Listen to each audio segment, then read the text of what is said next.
mga pangarap na pansamantalang isinara, dahil mas kailangang mabuhay kaysa mangarap.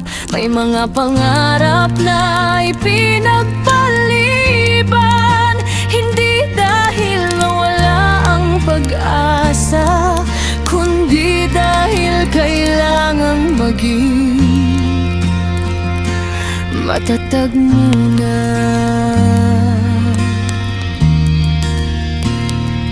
May mga pangarap na tahimik na iningatan sa puso, habang inuuna ang responsibilidad, pamilya at araw-araw na laban.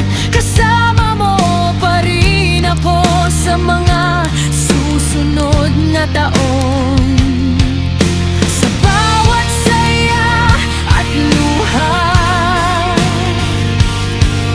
sa bawat linggo at pagbabago ng landas.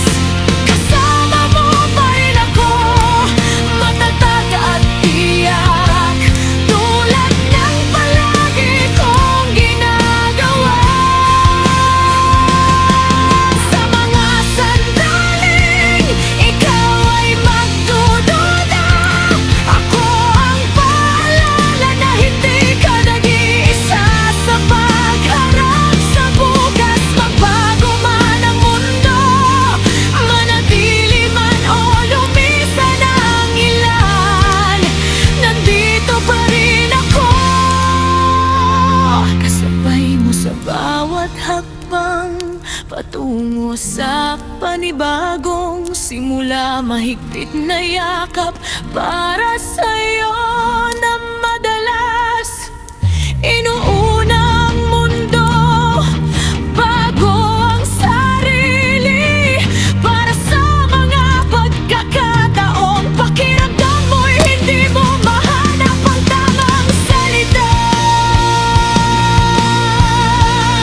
kaya tinatago mo na lang ang sakit sa pagitan ng mga buntong hininga, para sa tibay mong laging inaasahan.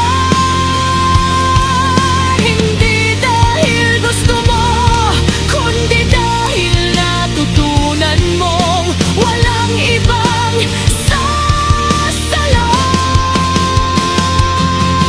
At para sa mga gabing tahimik pero mabigat, sana may mga umagang magpapaalala sa'yo na hindi palaging ganito.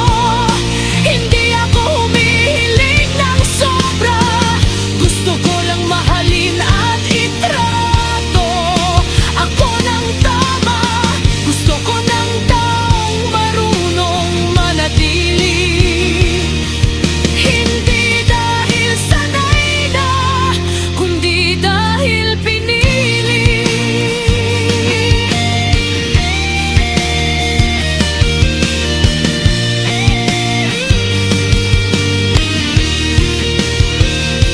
Gusto ko ng lambing na hindi litlang pag-aalaga na kusang ibinibigay. Hindi hingi yung pagmamahal na hindi maigay, pero sigurado hindi perfecto. Pero tatayo kung masanay sa kakarampot at tawagin itong sapat.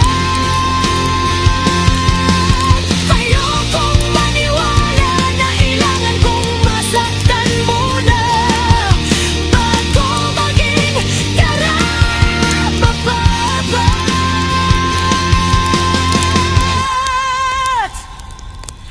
Dahil ang tunay na pagmamahal hindi nakakapagod ipaglaban.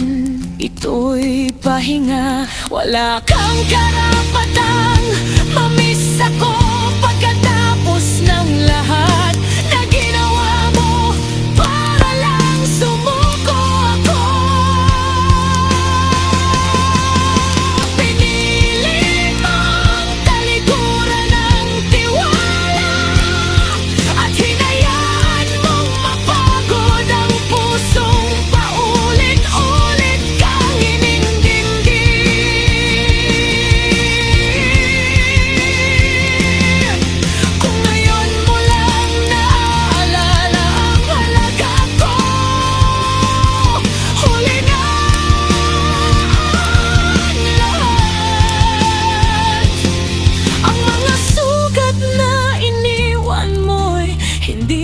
humihingi ng paliwanag o ng kahit anong lambing.